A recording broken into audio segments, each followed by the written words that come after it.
ইউসুফ যৌবনে উপনীত হলো, আমি আল্লাহ তাকে প্রজ্ঞা দান করলাম, আমি আল্লাহ তাকে ইলম দান করলাম, আমি আল্লাহ শরীয়তের ইলম দান করলাম, আমি আল্লাহ তাকে প্রজ্ঞা দান করলাম, জ্ঞান দান করলাম। ওয়া কাযালিকা নাজজিল মুহসিনিন, এভাবে আমি আল্লাহ সৎ কর্মশীলদের প্রতিদান দিয়ে থাকি। যারা দুনিয়াতে সৎকর্ম করবে আমি আল্লাহ অবশ্যই এর প্রতিদান তাকে দিব, আজ হোক আর কাল হোক। অবশ্যই আল্লাহ রাব্বুল আলামিন আমাদের প্রতি প্রত্যেক ব্যক্তির সৎ কর্ম আমরা যাই করব না কেন, আজ হোক আর কাল হোক, 2 দিন পরে হলেও আমি আল্লাহ তার এই প্রতিদান দিবই, প্রতিদান আমি অবশ্যই দিব। কিন্তু এর জন্য ধৈর্য ধারণ, এর জন্য সবর, এটা করতে হবে। যখন প্রাপ্তবয়স্ক হলো, যৌবনে উপনীত হলেন,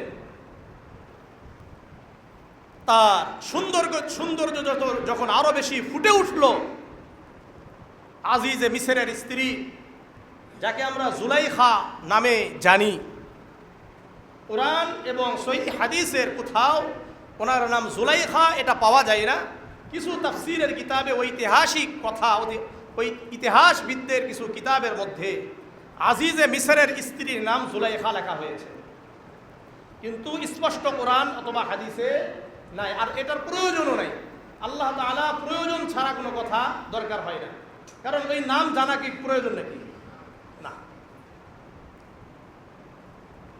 তো জুলাইখা আপনাদেরকে নামটা এই জন্য বলছি যে আপনারা এটা নাম বললে সহজে বুঝবেন, তাই যেহেতু আপনারা আগে থেকে শুনে আসছেন জুলাইখা জুলাইখা।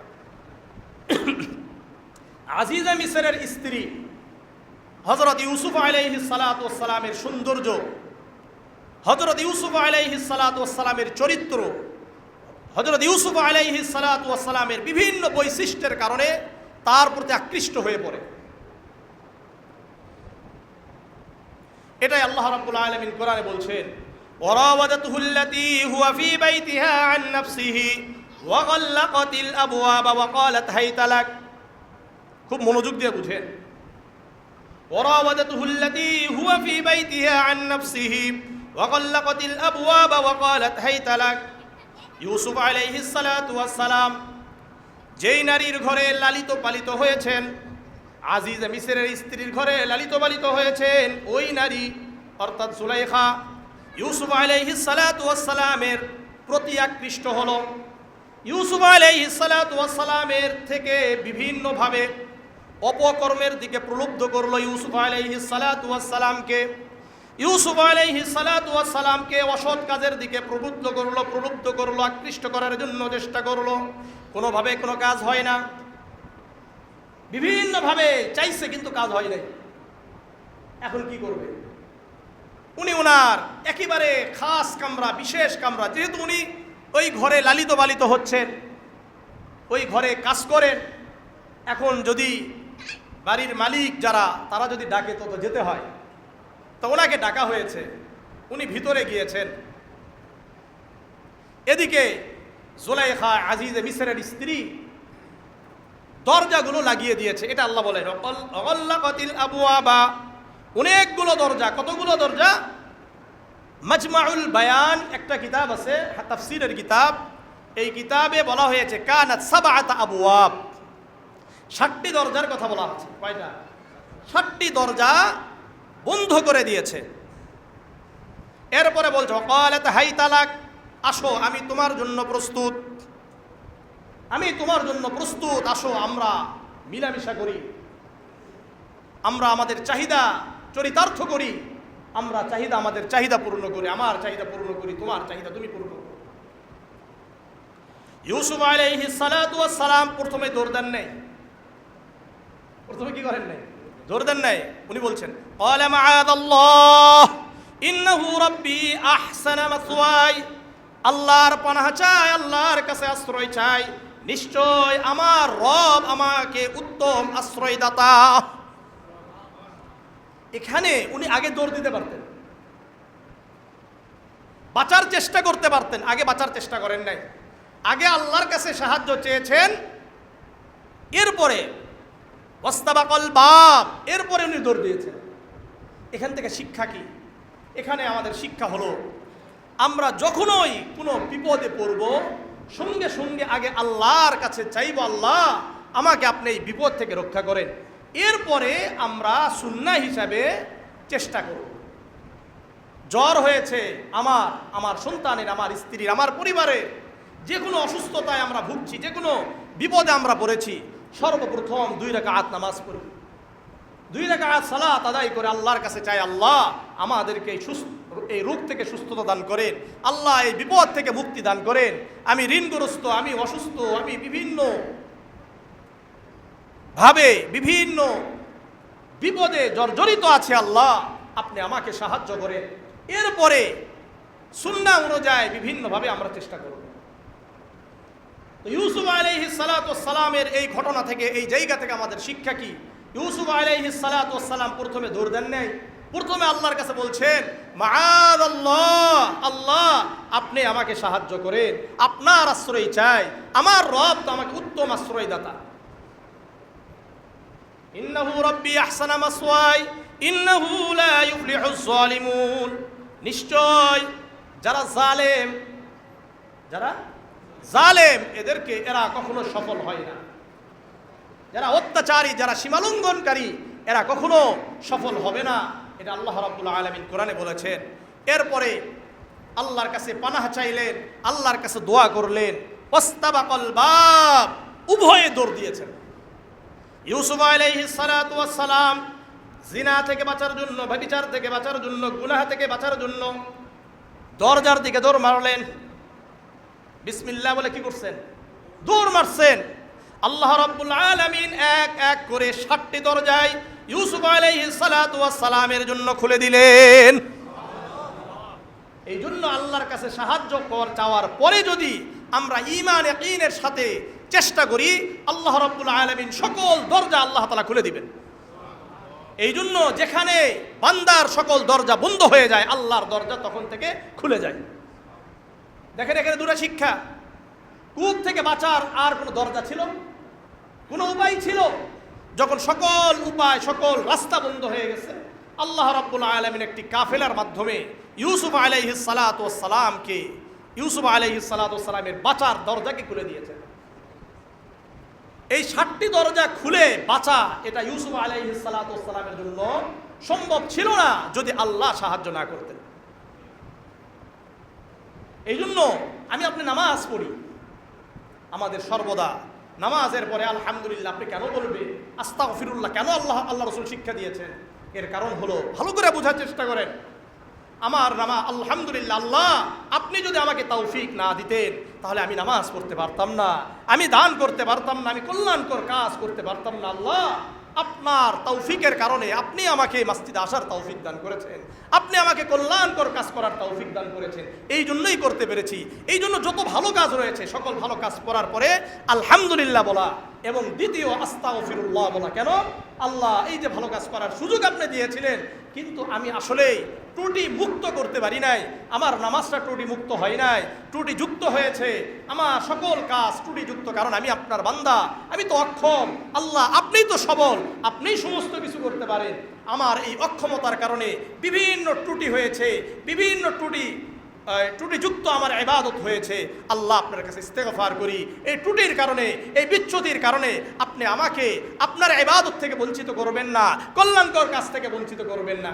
এইভাবে আমি যদি ভালো ভালো কাজ করার পরে আলহামদুলিল্লাহ আস্তাগফিরুল্লাহ বলতে পারি, ইনশাআল্লাহ মৃত্যু পর্যন্ত আশা করা যায় আল্লাহ তাআলা আমাদেরকে ভালো কাজ করার তৌফিক দান করবেন।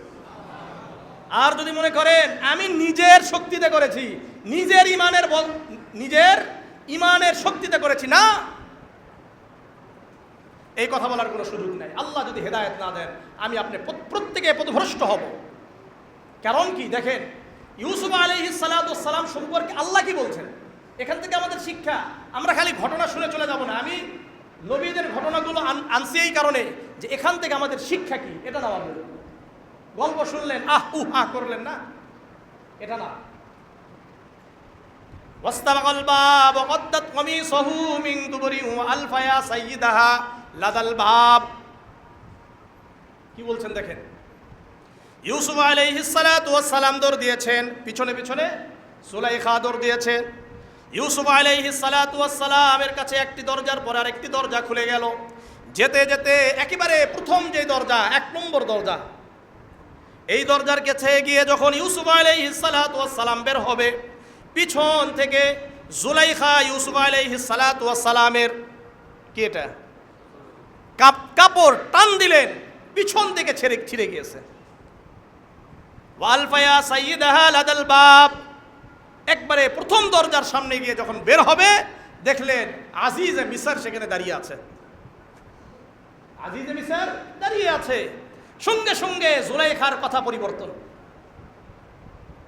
এই জন্য নারীদের ছলনা এটা খুবই ভয়ঙ্কর।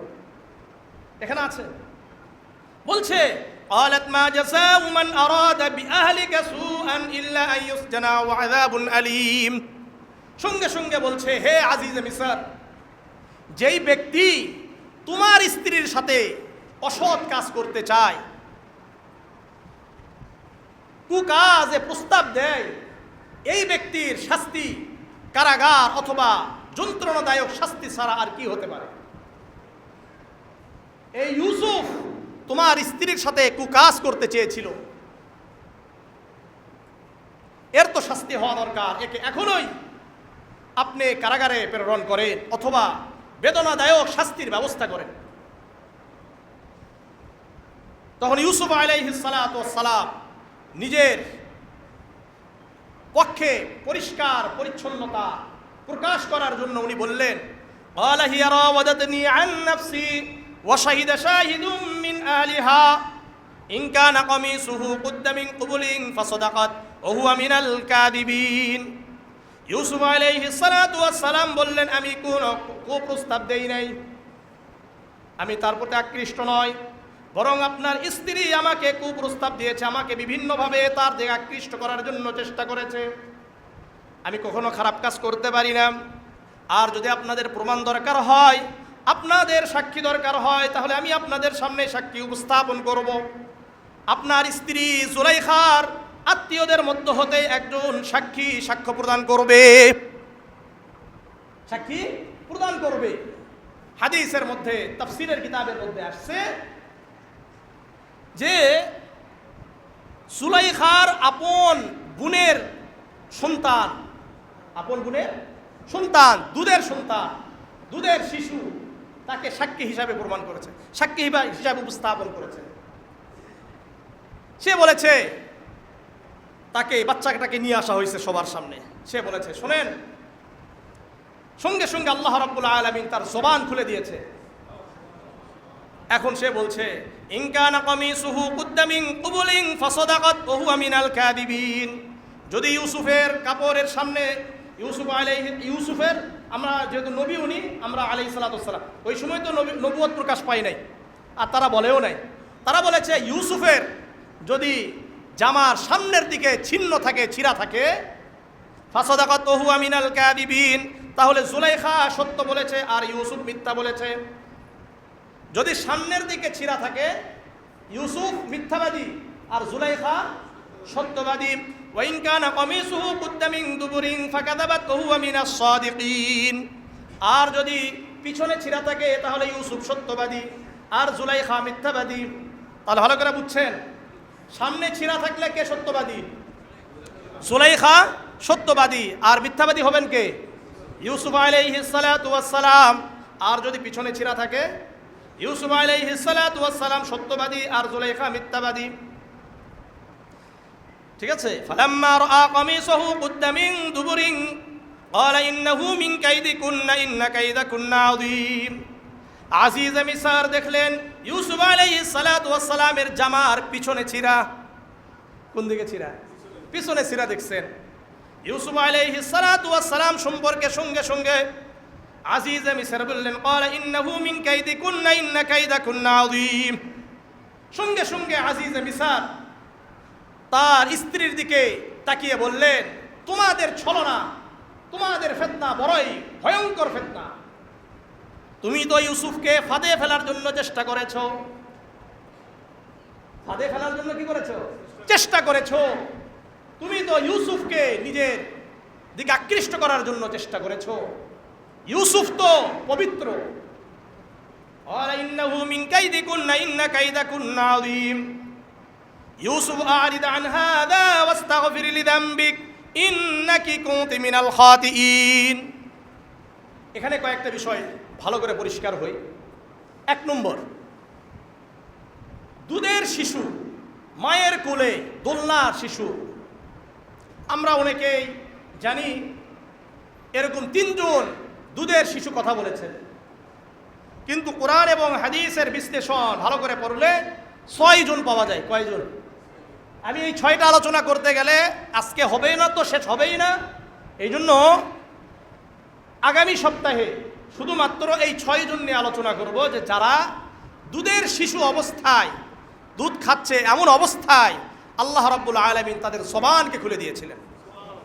একটা এখন মনে করতে পারেন যে আমাদের দুধের শিশুরা তো বাবা বলে, মা বলে, এই কথা, এটা কথা নয়,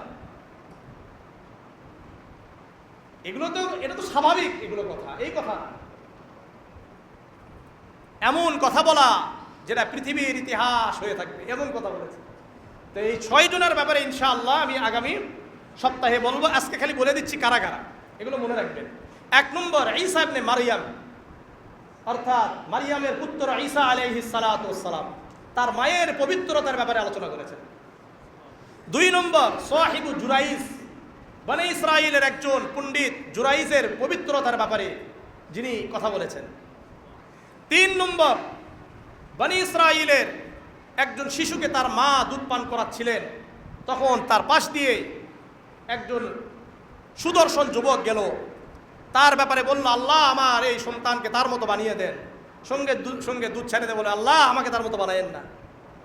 আরেকজন কৃতদাসী যাকে মারধর করছিল আর মানুষ বলছিল তুমি জিনা করেছো, তুমি চুরি করেছো, তখন তার মা বলে আল্লাহুম্মা, আমি এগুলো নিয়ে একবারে বিস্তারিত আলোচনা করবো, রেফারেন্স দিয়ে আলোচনা করবো, এগুলো পরে আমি ওদিকে সময়টা ব্যয় করতে চাচ্ছি না আজকে, কারণ সময় শেষের দিকে।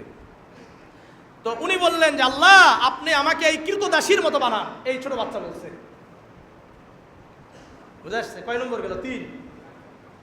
4 ইউসুফ আলাইহিস সালাতু ওয়াস সালাম নিয়ে 4। 5 নম্বর, আমরা জানি ফেরাউনের কন্যার চুল আছাড়ানো যেই নারী, এই নারীকে যখন নাকি এই নারীর দুধের শিশুকে উত্তপ্ত আগুনে নিক্ষেপ করবে, উত্তপ্ত কড়াইয়ের মধ্যে নিক্ষেপ করবে, তখন তার মা হয়তো বা ইমানের দিক থেকে সরে যাচ্ছিলেন, তখন তার মাকে বলেছেন, ইয়া উম্মা, হে আমার মা, ইকতাহিমি, শোনেন, ইকতাহিমি ফাইন্না আযাবাদ দুনিয়া আহওয়ানু মিনাল আযাবিল আখিরা, আখিরাতের আযাবের তুলনায় দুনিয়ার শাস্তি কোনো শাস্তিই নয়, আপনি সুতরাং আপনার ঈমান হারাবেন না। 5। 6 নম্বর, আসহাবুল উখদুদ, সূরা বুরুজের মধ্যে আছে, দেখবেন, কুতিলা আসহাবুল উখদুদ, আছে না? আসহাবে উখদুদের একটা ঘটনা আছে, এটা অনেক বড় একটা ঘটনা। সূরা বুরুজের মধ্যে 4 থেকে 9 নম্বর আয়াত, এবং এটারই আবার বিস্তারিত আলোচনা সহিহ মুসলিমের 3005 নম্বর হাদিস আছে। এখানেও একজন দুধের শিশুকে তার মায়ের সামনে নিক্ষেপ করবে, তার দুধের শিশুকে আগুনে নিক্ষেপ করেছে, উত্তপ্ত কড়াইয়ের মধ্যে নিক্ষেপ করেছে। সেখান থেকে উনি বলছে ফাইন্না কি আলাল হাক্কি, হে আমার মা, আপনি হকের উপরে আছেন। কি আছেন? হকের উপরে আছেন। এগুলো বিস্তারিত আলোচনা ইনশাআল্লাহ আমরা করব। এই 6 জন মোটামুটিভাবে একেবারে কোরআন হাদিসের নির্যাস খুঁজে আমি পেয়েছি, বুঝে আসছে? এগুলো আপনি সহিভাবে বলতে পারবেন, এর ভিতরে কোনো কি নাই, অগ্রহণযোগ্য কথা কেউ বলতে পারবে না, কারণ প্রত্যেকটার পিছনে আমার কি আছে? কোরআন এবং হাদিসের দলিল আছে। তো এই হলো 6 জন। এদিকে আমার কথা শেষ। এখন ইউসুফ আলাইহিস সালাতু ওয়াস সালাম বললেন, ইউসুফ আলাইহিস সালাতু ওয়াস সালাম এবং এই জুলাইখার ব্যাপারে আজিজে মিসর কি বলছেন? ইন্নাহু মিন কাইদিকুন্না ইন্না কাইদাকুন্না আযীম। নারীদের ফিতনা বড় ভয়ঙ্কর ফিতনা। বাস্তবতা, পৃথিবীতে যাকেই আপনি ধ্বংস করতে চেয়েছে তাদের পিছনে নারীদেরকে লেলিয়ে দেওয়া হয়েছে, এবং যারাই নারীদের ফিতনায় পড়েছে তারা দুনিয়া ধ্বংস হয়েছে, আখিরাত ধ্বংস হয়ে গেছে। এই জন্য সহিহ বুখারীর 5096 নম্বর হাদিস, আন উসামা ইবনে যায়েদ রাদিয়াল্লাহু তাআলা আনহু قال قال رسول الله صلى الله عليه وسلم ما تركت بعدي فتنة أضر على الرجال من النساء উসামা ইবনে যায়েদ রাদিয়াল্লাহু তাআলা আনহু বর্ণনা করেন আল্লাহর রাসূল সাল্লাল্লাহু আলাইহি ওয়াসাল্লাম বলেন আমার পরে আমার উম্মতের জন্য সবচেয়ে বড় ফিতনা রেখে গেলাম নারীদের ফিতনা। কিসের ফিতনা? নারীদের ফিতনা। এই জন্য এখান থেকে আরো একটা বড় শিক্ষণীয়, নারীরা আমাদের সামনে বিভিন্ন সময় বিভিন্ন পুরুষের উপর অপবাদ দিতে পারে। এই জন্য নারীদের চোখের পানি দেখেই আপনি একজন পুরুষকে নিয়ে কি করবেন না, বিচার বসবেন না, বরং এটার তাহকিকাত করবেন, যাচাই বাছাই করতে হবে আসলে বাস্তবতা কতটুকু। আমরা অনেকেই নারীদের শুধু কিছু চোখের পানি দেখে একজন পুরুষের পুরা চরিত্র হনন করে শেষ করে দিই। না, এটা করা যাবে না। যদি আজিজে মিসর এই কাজ করতেন তাহলে ইউসুফ আলাইহিস সালাতু ওয়াস সালাম ওই সময় কি হতেন?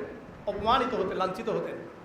বরং ইউসুফ আলাইহিস সালাতু ওয়াস সালাম যখন বলেছেন যে আমার প্রমাণ আছে, এখনো প্রমাণ, যে কারো ব্যাপারে যদি কিছু করতে চায় এটা প্রমাণ বের হবে, কিন্তু এর জন্য কি রাখতে হবে? সময় দিতে হবে, তাহলে প্রমাণ অবশ্যই বের হয়ে আসবে, অবশ্যই প্রমাণ বের হয়ে আসবে। এই জন্য আমি আপনাদের সবাইকে বলবো, যে কারো ব্যাপারে, আমার ব্যাপারে কোনো নারী যদি আমাকে শেষ করতে চায়, এই এলাকার কেউ যদি আমার পিছনে লাগে, দেখবেন সর্বপ্রথম আমার উপর যেই অপবাদ আসবে সেটা নারী দিয়ে অপবাদ দিবে। কারণ নারীর অপবাদ এটা মারাত্মক ভয়ঙ্কর অপরাধ। এটা হযরত মূসা আলাইহিস সালাতু ওয়াস সালামকে পর্যন্ত অপবাদ দেওয়া হয়েছে। এই যে হযরত ইউসুফ আলাইহিস সালাতু ওয়াস সালামের ব্যাপারে অপবাদ আসছে, তো এটা আসবে দুনিয়াতে। তো আসলে হ্যাঁ, এখন ব্যাপার হলো যে কেউ মানুষ হিসাবে সে ভুল করতে পারে, এটা আমিও ভুল করতে পারি, আপনারা আবার আমাকে ফেরেশতা মনে করেন না। এখানে আমরা যারাই আছি প্রত্যেকেই মানুষ, আমারও ভুল হইতে পারে, আপনারও ভুল হইতে পারে, প্রত্যেকের ভুল হইতে পারে। কিন্তু আবার ভুল করে নাই কিন্তু কারো কথা শুনেই এটা বিচার করা, এটাও কি না, ঠিক না। এই জন্য স্বাভাবিক অবস্থায় কোনো যদি অপরাধ এরকম অভিযোগ আসে, সময় নিতে হবে, এটাকে যাচাই বাছাই করতে হবে, এরপরে একটা সিদ্ধান্তে আসতে হবে। এখান থেকে এটাই শিক্ষা। হযরত ইউসুফ আলাইহিস সালাতু ওয়াস সালামের ব্যাপারে আজিজে মিসর বললেন, ইউসুফ আরিদ আন হাদা ওয়াস্তাগফিরি লিযামবিক ইন্নাকা কুনতি মিনাল খাতিঈন। কত সুন্দর কথা দেখেন। আজিজে মিসর ব্যাপারে আসছে, উনি খুব কোমল হৃদয়ের ছিলেন, খুব ভালো মানুষ ছিলেন। উনি ইউসুফ আলাইহিস সালাতু ওয়াস সালামকে বললেন, ইউসুফ তুমি এই ঘটনাকে কারো সামনে প্রকাশ করো না, ইউসুফ তুমি কারো সামনে এটা বর্ণনা করো না, এটা আমার তোমার কাছে অনুরোধ থাকলো, যদি প্রকাশ করে দাও তাহলে আমার সম্মান হানি হবে। এই জন্য যদি দেখা যায় কাউকে ছাড় দেওয়া যায় এবং তাকে ভালো হওয়ার একবার সুযোগ দেওয়া যায়, এটা করা উচিত। ইউসুফ আলাইহিস সালাতু ওয়াস সালামকেও আজিজে মিসর বললেন, ইউসুফ আরিদ আন হাদা, এ ব্যাপারে তুমি একটু চুপ থাকো, কারো সামনে বর্ণনা করো না।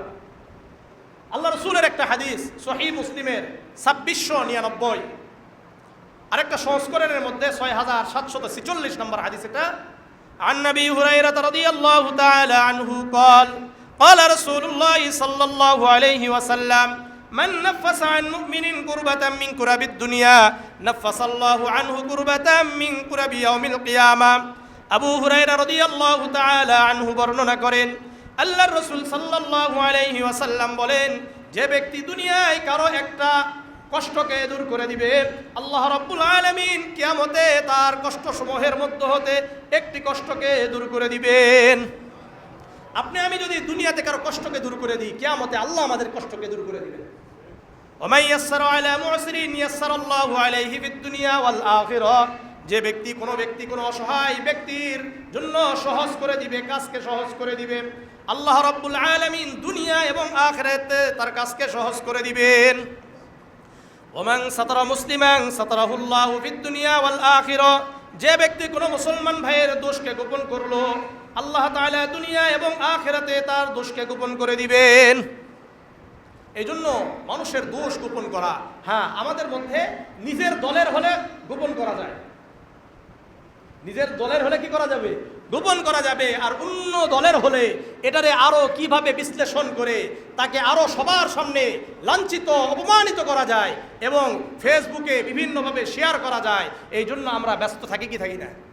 কিন্তু নিজের দলের হলে এটা এআই দ্বারা করা হয়েছে, এটা অমুকভাবে করা হয়েছে, তমুকভাবে করা হয়েছে, হয় কি হয় না। আর অন্য দলের হলে ওটারে খাইছে। অথচ উচিত ছিল যে এগুলো নিয়ে আপনার এগুলো করার দ্বারা আপনাকে আল্লাহ তাআলা এক বিন্দু কি দিবে, সওয়াব দিবে নাকি না গুনাহ হবে? গুনাহ হবে। আল্লাহ তাআলা আমাদেরকে হেফাজত করে, বরং এগুলো থেকে চুপ থাকা আল্লাহ তাআলা ইচ্ছা করলে। এবং আপনাদেরকে একটা কথা ভালো করে মনে রাখেন, জামিআ তিরমিজির 2505 নম্বর একটা হাদিস, রাসূল বলেন, মান আইয়ারা আখাহু বিদামবিন লাম ইয়ামুত হাত্তা ইয়ামালাহু, যে ব্যক্তি একটা গুনাহ করেছে এরপরে তওবা করেছে, অনেক দিন পরে আপনাদের সামনে এটা আবার কি হলো, প্রকাশ পেয়েছে। প্রকাশ পাওয়ার পরে কেউ যদি এটাকে নিয়ে ট্রল করে, এটা নিয়ে বিভিন্ন জায়গায় বলে বেড়ায়, রাসূল বলেন এই ব্যক্তি তো আগে এই গুনাহ করেছে কিন্তু সে তো তওবা করেছে। সে কি তওবা করতে পারে কি পারে না? সে তওবা করতে পারে, তওবা করেছে। অনেক দিন পরে আমি আপনি জানলাম, জেনে এটার কি করলাম, সবার সামনে প্রকাশ করে দিলাম। রাসূল বলেন যেই ব্যক্তিরা এটাকে প্রকাশ করেছে, এটা নিয়ে সমালোচনা করেছে, এটাকে নিয়ে ট্রল করেছে, আল্লাহ তাআলাও ওই ব্যক্তিকে তার মৃত্যুর আগে ওই গুনাহে লিপ্ত করবে, এরপরে তাকে মৃত্যু দিবে। অর্থাৎ তাকেও লাঞ্ছিত করবে, তাকেও সবার সামনে, সমাজের সামনে, দেশের সামনে অপমানিত করবেন, এরপরে তার মৃত্যু হবে, এর আগে হবে। এই জন্য খুব সাবধান, মানুষ নিয়ে কি করব না, ট্রল করা থেকে বেঁচে থাকবে। মনে থাকবে তো ইনশাআল্লাহ। আল্লাহ আমাদের সবাইকে বুঝার তৌফিক দান করেন, আল্লাহ আমাদেরকে বুঝার তৌফিক দান করেন। এই জন্য কারোর দোষ নিয়ে আমরা বেশি লাফালাফি না করি, নিজের দোষের কি নাই, শেষ নাই, নিজের দিকে তাকায়, যে কোনো দোষ নিজের দিকে তাকায়। আল্লাহ আমাদেরকে বুঝার তৌফিক দান করেন। ইউসুফ আরিদ আন হাদা, আর তার স্ত্রীকে কি বললেন, ওয়াস্তাগফিরি লিযামবিক ইন্নাকি কুনতি মিনাল খাতিইন, তুমি তোমার গুনাহের জন্য, অপরাধের জন্য আল্লাহর কাছে ইস্তেগফার করো। কার কাছে? আল্লাহর কাছে ইস্তেগফার করো, তুমি অপরাধী। এখানে থেকে শিক্ষণীয় কি, স্ত্রী বা স্বামী বিভিন্ন সময় হঠাৎ ভুল করতেই পারে। একবার ভুল, প্রথম ভুল, এগুলোকে কি করতে হয়, ক্ষমা করে দিতে হয়। সংসার বাঁচানোর জন্য ক্ষমা করতে হয়।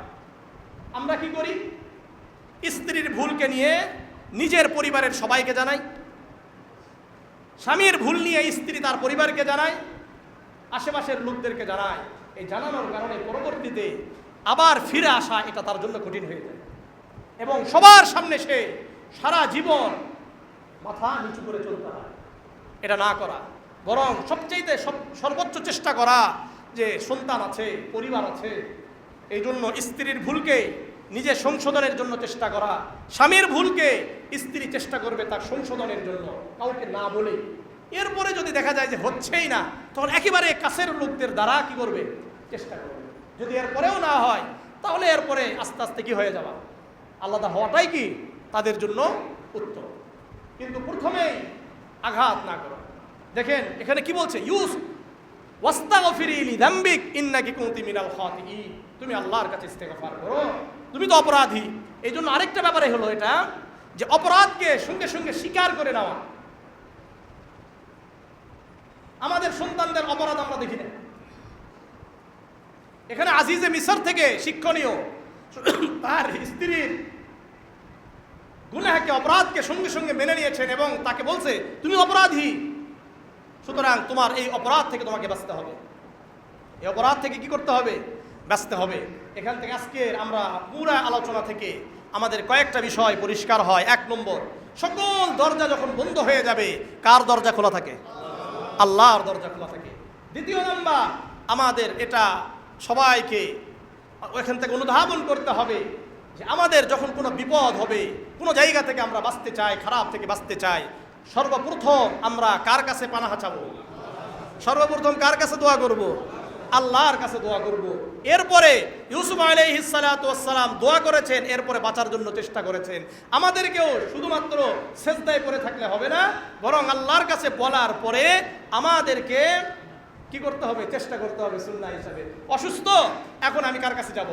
ডাক্তারের কাছে যাব, ডাক্তারের পরামর্শ অনুযায়ী চলার জন্য চেষ্টা করব। আবার নিজে নিজে ডাক্তার না হয়ে যায়, এরকম অনেকে আছে বেশি কি করছে, এত বড় নিজেই ডাক্তার হয়ে যায়, এটা ঠিক নয়। কি করা যাবে?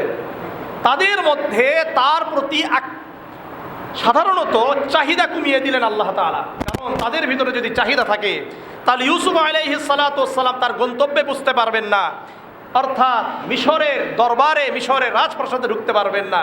এই কারণে তাদের ভিতরে ইউসুফ আলাইহিস সালাতু ওয়াস সালামের ব্যাপারে চাহিদা কমিয়ে দিয়েছেন। বুঝে আসছে?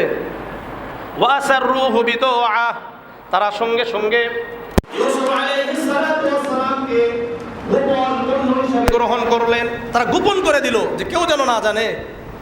এইভাবে তারা গোপনে মিশর পর্যন্ত ইউসুফ আলাইহিস সালাতু ওয়াস সালামকে নিয়ে গেলেন। আল্লাহ বলেন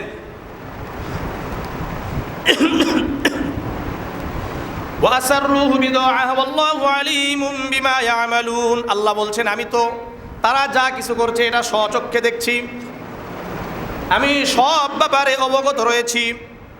ওয়াসাররুহু বিদুআ ওয়াল্লাহু আলীমুম বিমা ইয়ামালুন ওয়াশারাউহু বিথামানিন বাখসিন দারাহিমা মা'দুদা ওয়া কানু ফীহি মিনাজ যাহিদিন। আল্লাহ রাব্বুল আলামিন বলেন এই কাফেলা ইউসুফ আলাইহিস সালাতু ওয়াস সালামকে মিশরের বাজারে উঠালেন, খুব অল্প মূল্যে তাকে বিক্রি করে দিলেন, খুব অল্প মূল্যে বিক্রি করে দিয়েছেন। আল্লাহ বলেন ওয়া কানা ফীহি মিনাজ যাহিদিন ওয়া মা কানা ওয়াশারাউহু বিথামানিন বাখসিন দারাহিমা মা'দুদা ওয়া কানু ফীহি মিনাজ যাহিদিন। আল্লাহ রাব্বুল আলামিন এই কাফেলার লোকদেরকে ইউসুফ আলাইহিস সালাতু ওয়াস সালামের ব্যাপারে অনীহা প্রকাশ করে দিলেন, অনীহা তৈরি করে দিলেন। কারণ যদি অনীহা তৈরি না হয় তাহলে তো তারা তাকে বিক্রি করবে না। খুব অল্প মূল্যেই বিক্রি করে দিয়েছে, অল্প দিরহামের বিনিময়ে বিক্রি করে দিয়েছেন। ক্রয় করেছেন কে? মিশরের আজিজ, মিশরের আজিজ, আজিজে মিশর। এখানে একটু ভুল সংশোধন দরকার।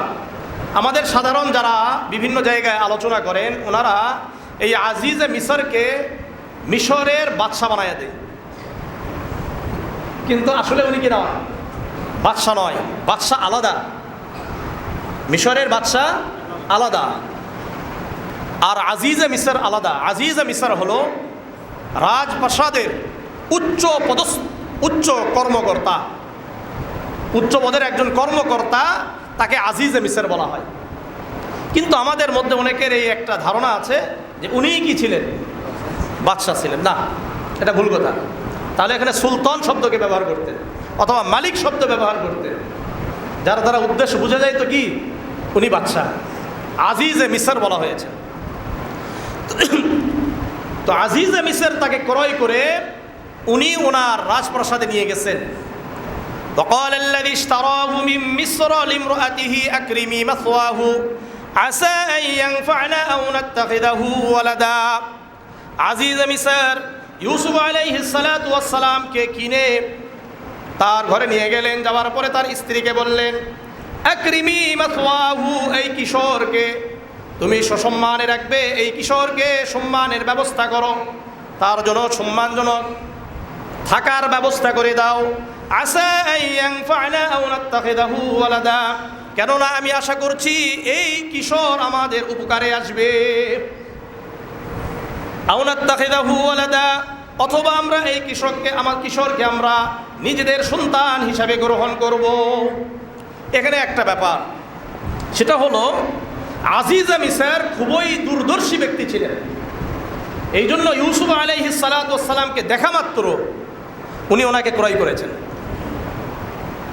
আল মুস্তাদরাক লিল হাকিম আলা সাহিহাইনের 3320 নম্বর একটি হাদিসে মাওকুফ আসছে। আন আব্দুল্লাহ ইবনে মাসউদ রাদিয়াল্লাহু তাআলা আনহু قال আফরাসুন নাসি সালাসাতুন। আব্দুল্লাহ ইবনে মাসউদ রাদিয়াল্লাহু তাআলা আনহু বর্ণনা করেন অতীতে তিনজন ব্যক্তি দূরদর্শী ছিলেন, খুবই কি ছিলেন, দূরদর্শী লোক ছিলেন। এক নম্বর আজিজ মিশরের কথা বলেছেন। আল আজিজ আজিজু মিসর হিনা তাফাররাসা ফি ইউসুফ আলাইহিস সালাতু ওয়াস সালাম। আজিজে মিসর অর্থাৎ মিসরের যিনি আজিজ, উনি ইউসুফ আলাইহিস সালাতু ওয়াস সালামের ভিতরে যোগ্যতা দেখে وقالت لامرأته أكرمي مثواه عسى أن ينفعنا أو نتخذه ولدا। তার স্ত্রীকে বলেছিলেন, তুমি এই কিশোরকে সুসম্মানে রাখবে। ইউসুফ আলাইহিস সালাতু ওয়াস সালামের ভিতরে যোগ্যতা দেখেই উনি বলেছিলেন এই কিশোরকে সম্মান করবে, এই কিশোরের জন্য ভালো থাকার ব্যবস্থা করবে। এটা হলো তার দূরদর্শিতা। কার? আজিজে মিসরের। এই একজন। দ্বিতীয় নাম্বার, ওয়াল মারআতুল্লাতী রাআত মূসা আলাইহিস সালাতু ওয়াস সালাম قالت لأبيها يا أبت استاجر إن خير من استاجرت القوي الأمين। শুআইব আলাইহিস সালাতু ওয়াস সালামের কন্যা, যেই কন্যা মূসা আলাইহিস সালাতু ওয়াস সালামকে দেখা মাত্র মূসা আলাইহিস সালাতু ওয়াস সালামের ব্যাপারে নিশ্চিত হয়েছিলেন এই যুবক, এই ব্যক্তি বিশ্বস্ত এবং শক্তিশালী। বিশ্বস্ত এবং শক্তিশালী। এই কারণে শুআইব আলাইহিস সালাতু ওয়াস সালামকে যখন তার কন্যারা হযরত শুআইব আলাইহিস সালাতু ওয়াস সালামের কাছে নিয়ে গেলেন, নিয়ে যাওয়ার পরে শুআইব আলাইহিস সালাতু ওয়াস সালামকে এক কন্যা বললেন, ইয়া আবাত ইস্তাজির, হে আমার বাবা, এই যুবককে আপনি কর্মচারী হিসাবে নিয়োগ দেন। কি হিসাবে? কর্মচারী হিসাবে নিয়োগ দেন। কারণ ইন্না খায়রা মান ইস্তাজারতাল কবিয়ুল আমিন, নিশ্চয় আপনি এই যুবককে শক্তিশালী এবং বিশ্বস্ত আমানতদার হিসাবে পাবেন। কারণটা কি? এর আগে আমি আপনাদেরকে বলেছিলাম, যখন মূসা আলাইহিস সালাতু ওয়াস সালামকে নিয়ে যাওয়ার জন্য বলেছিলেন, তখন তার কন্যারা আসলেন, বললেন যে